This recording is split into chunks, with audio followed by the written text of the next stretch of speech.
పెన్షన్స్కి వచ్చిందండి. Morning 5 o'clock బయలుదేరాను. నుంచి టెన్షన్లో ఉన్నాం. పొద్దున్న నుంచి టిఫిన్ లేదు. ఇంటికి వచ్చి చూస్తే నేను కూడా పెన్షన్స్కి వెళ్ళాను. ఈవినింగ్ వచ్చినప్పుడు చూస్తే ఇంట్లో దోశలు తెచ్చుకున్నది, సగం దోశ తిన్నది అంతే. మార్నింగ్ కాల్ చేశాను అనమాట. నాదే డ్యూటీ అయిపోయిన తర్వాత కాల్ చేసి ఎక్కడ ఉన్నాను అడుగుదామని ఫోన్ చేశాను. ఎంత చేసినా లిఫ్ట్ చేయలేదు. వెంటనే వెల్ఫేర్ అసిస్టెంట్ ఉన్నారు, పెన్షన్ సంబంధించి ఆమెకు ఫోన్ చేశాను. పెన్షన్స్ ఎన్ని అయిపోయినాయి, ప్రోగ్రెస్ ఎంత వచ్చింది, ఆవిడ పంచుతుంది కదా అంటే ఆమె చెప్పింది ఇన్ని పంచింది, ఇంకా ఎన్ని పంచాలని చెప్పింది. తర్వాత ఎంత ట్రై చేసినా కూడా ఫోన్ 7 o'clock ట్రై చేసినాం. ఫోన్ అయితే పోతుంది, 2 నెంబర్లకి రింగ్ అవుతుంది కానీ ఎత్తట్లేదు. తర్వాత మేము అందరం కలిసి స్టాఫ్ అంతా కలిసి మేము 3 Town పొజిషన్లో కంప్లైంట్కి పోయినాం సార్. అక్కడ వాళ్ళు కొంచెం కూర్చోబెట్టుకొని ఆ నెంబర్ ట్రేస్ చేయడానికి చెప్పినారు. ఇక్కడే ఉంది, జిలేబీ సెంటర్ దగ్గర ఇక్కడే ఉంది, ఫోన్ ట్రేసింగ్ ఇక్కడే ఉందంటే అప్పుడు మాకు అనిపించింది మాట, ఇక్కడ వీళ్ళ అమ్మ వాళ్ళ పాత ఇల్లు ఉంది, ఇది పాత ఇల్లు వాళ్ళ అమ్మ నాన్న వాళ్ళది. ఇంటికి ఆల్మోస్ట్ 1.5 years నుంచి ఇల్లు వాళ్ళే వారానికి ఒకసారి వచ్చి క్లీన్ చేసుకోవడం అట్లా చేస్తారు. వాళ్ళ అమ్మ నాన్న వస్తారు. వాళ్ళు షిఫ్ట్ అయ్యారు శివ గార్డెన్కి 1.5 years బ్యాక్. మేము కూడా ఇక్కడే ఉంటాం, సచివాలయం పక్కనే ఉంటుంది. ఓకే, మీకేం డౌట్స్ ఉన్నాయా? డౌట్స్ నేను అనుకున్నాను క్యాష్ ఎవరైనా క్యాష్ కోసం ఎవరైనా చేసేటాడో ఏమన్నా డౌట్ వచ్చింది సార్. కానీ ఇక్కడ బ్యాగ్ అయితే లోపలే ఉంది. నా ఇంట్లో చూశాను, నా బ్యాగ్ కనపడలేదు.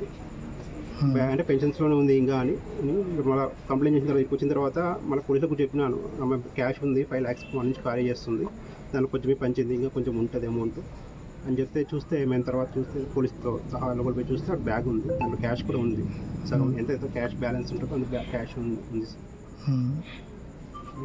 నాకు తెలిసి హెల్త్ అదే ఆమె టిఫిన్ చేయకపోవడం వల్ల నీరసం వచ్చి పడిపోయింది నేను అనుకుంటున్నాను. ప్రాబ్లమ్స్ ఉన్నాయి, హెల్త్ ప్రాబ్లమ్స్ అయితే నాకైతే ఇప్పుడు చెప్పలేదు సార్, ఏమి హెల్త్ ప్రాబ్లమ్స్ గురించి ఏం చెప్పలేదు. ఎప్పుడు కూడా పడిపోలేదు, ఇట్లా ఈ రోజు కూడా పడిపోలేదు. ఎన్ని రోజుల పిల్లలు మీకు? మాకు 1.5 years అయింది సార్. పిల్లలు లేదు సార్. ఇంట్లో ఓనా? ఇది వాళ్ళ అమ్మ నాన్న వాళ్ళది సార్, పుట్టిల్లు లేదు. ఆమె ఇక్కడ ఉంటుందా? లేదు, మేము ఇద్దరం కలిసి సచివాలయం పక్కన తీసుకున్నాం సార్ రెంట్కి. ఓకే, ఇక్కడ ఎందుకు వచ్చింది? ఇక్కడ ఈ ఇల్లు వాళ్ళది సార్, అమ్మ నాన్న వాళ్ళది. వాళ్ళు అప్పుడప్పుడు వస్తుంటారు ఇక్కడికి మాట. ఆ కీస్ అనేవి ఈమె దగ్గర ఉంది. డౌట్స్ ఉంటే కాబట్టి చెప్పండి. డౌట్స్ అయితే ఏం లేదు సార్. నేను అనుకున్నాను క్యాష్ కోసం ఏమైనా చేసింటాడా అని, ఎక్కడైనా పడిపోయి ఉంటుందా అనుకుంటే చూస్తే ఇక్కడ ఉంది, ఇక్కడ పడిపోయి ఉంది. బ్యాగ్ అట్లే ఉంది. మీ పేరునా? గిరిధర్ నా పేరు సార్. ఫైర్ డిపార్ట్మెంట్లో డ్రైవర్ ఆపరేటర్గా పనిచేస్తూ రిటైర్డ్ అయిపోయినాను 2020కి. కాకపోతే ఆమె ఆరోగ్యంగా తిరుగుతూ చేసుకుంటూ అన్ని పనులు ఎందుకు ఉదయం నుంచి పంచుతుంది. నిన్న వరకు సచివాలయంలో కానీ ఈరోజు ఉదయం జరిగిన విషయాల్లో కానీ పొద్దున్నే లేచి తెల్లవారుజామున పోయి ఆమె మన డబ్బులు పంచుకొని దానికి రబ్బర్ బ్యాండ్ వేసుకొని తీసుకొని పోతానని చెప్పి జాగ్రత్త తీసుకొని పోతానని చెప్పింది. అంతవరకు జరిగింది. సపోర్ట్గా కావాలా అని చెప్పినట్టే కనుక నా భార్య కూడా పోతానని కూడా చెప్పింది ఆమెతో పాటు. కానీ ఆ తర్వాత అందరికీ సుమారుగా పంపుకొని వచ్చింది, చేసింది. కానీ ఒకటి మీరు చూసే ఈ యొక్క ఏరియాలో ఈమె పడ్డానికి దానికి గల కారణము, ఒకవేళ సృహ కూలిపోయిందంటే సరే బోళ్ళ బొక్కలు పడాలి, అటు లేదు కాలు జారి పడిందంటే ఎలకలన్నా పడాలి, పోనీ ఇంకో వేరే రకంగా ఏదన్నా అంటే కనుక ఇట్లా ఒతికిలన్నా పడాలి. కానీ ఇట్లా బోళ్ళు ఒత్తినట్టు పడిపోవడానికి గల కారణం ఏంటి మాకు అర్థం కాలేదు. మీరు చూడండి, మీరు ఆ విషయం బాగా పూర్తిగా. నీ డౌట్ ఏమన్నా? మా డౌట్ అంటే మేము కూడా నాకు ఇంతవరకు ఏ విషయం అనేది తెలిస్తే కదా నేను చెప్పాను. ఇక అది ఏదో సంథింగ్ జరిగిందనే విషయం మాకు తెలుస్తుంది. కంప్లైంట్ ఏమి ఇచ్చారు? పరంగా కానీ కంప్లైంట్ ఏమి ఇచ్చారన్నా? కంప్లైంట్ ఏమి ఇచ్చారు? ఇది కంప్లైంట్ ఇంకా వేరే మేము ఏ రకంగా చెప్పడం లేదు బాబు, మీకు చెప్పేదే కంప్లైంట్. ఇప్పుడు ఏమని చెప్తున్నాము అని చెప్పినంటే సంథింగ్ ఏదో జరిగిందనే ఒక ఉద్దేశమే మాకు ఉంది. కానీ తనకు తానుకి ఏదైనా జరిగే ఉండే పాటైతే కనుక ఫస్ట్ తల్లి కన్నా చేయాలా, లేకపోతే తండ్రి కన్నా చేయాలా, లేకపోతే భర్త కన్నా చేయాలా. అట్లా లేదు, ఉండే పరిస్థితి బాగలేదు అన్నప్పుడు సచివాలయంలో నేను ఈ పరిస్థితుల్లో ఉన్నాను, ఈ రకంగా వాళ్ళకన్నా చేయాలా. ఇటువంటిది వీళ్ళ నలుగురికి తెలపకుండానే ఈమె పడిపోవడానికి కారణం ఏంటి? ఒకవేళ మీరు అట్లా అనుకునే ఏదైనా ఉన్నా కూడా ఇప్పుడు ఈమె ఒత్తిడినట్టు బోర్ల పడిపోయింది, అసలు ముఖం కూడా కనపడంలే.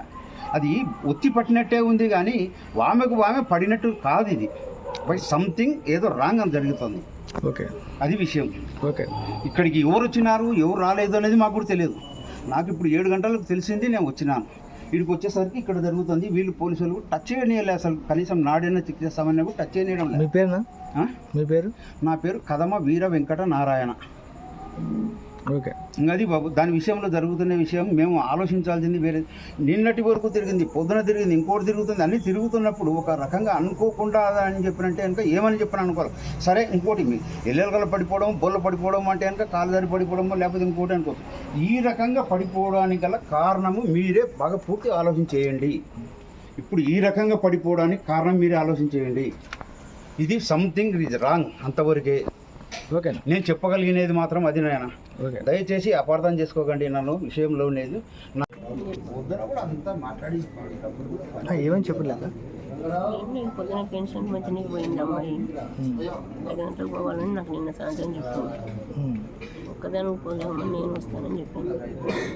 వద్దులే, నేను ఒక్కదాన్ని పోతాను, అందరూ ఒక్కొక్కరు పోతున్నారు అని చెప్పింది. అయితే అప్పుడే మాట్లాడింది, నాకు తర్వాత మాట్లాడలేదు.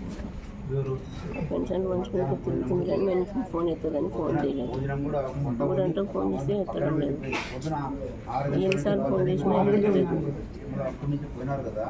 అప్పటికి తెలియదు మాకు, ఎన్ని తెలియదు.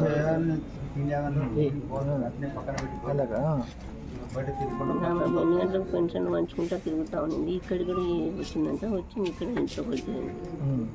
అంతవరకే మాకు తెలిసింది, మాకు ఇంకా తెలియదు. ఆ పేరు ఏం పేరమ్మా? ఇక్కడ సుధారాణి, 29వ వార్డులో పనిచేస్తారు. Sudharani planning secretary. మీకు ఏమైనా అనుమానాలు ఉన్నాయా? మాకేం అనుమానం లేవు. హెల్త్ ప్రాబ్లమ్స్ ఉన్నాయా? ఏం లేవా? మ్యారీడ్ అమ్మా? మ్యారీడ్. మ్యారీడ్.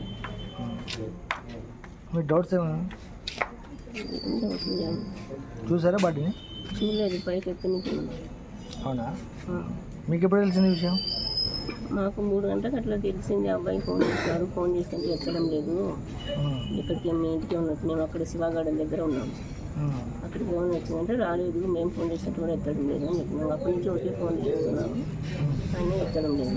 సచివాలయం వాళ్ళు కూడా ఫోన్ చేసినారంట, అయినా ఎత్తట్లేదు. తర్వాత వాళ్ళు పోలీస్ కంప్లైంట్ ఇచ్చినారు. వచ్చిన తర్వాత ఇక్కడ ఎందుకు వచ్చింది అనుమానం వచ్చి ఇక్కడికి వచ్చి చూసినారు. ఇక్కడే పడిపోయినట్టు బాత్రూంలో, బోర్లో పడిపోయినట్టు. మీకు ఏమైనా డౌట్స్ ఉన్నాయా? నాకేం డౌట్ లేదు. అంటే బాత్రూమ్ చనిపోయింది అంటున్నారు. అదే బాత్రూంలో పడిపోయినట్టు బోర్లో, మళ్ళీ ఏం జరిగిందో తెలియదు మాకు కూడా.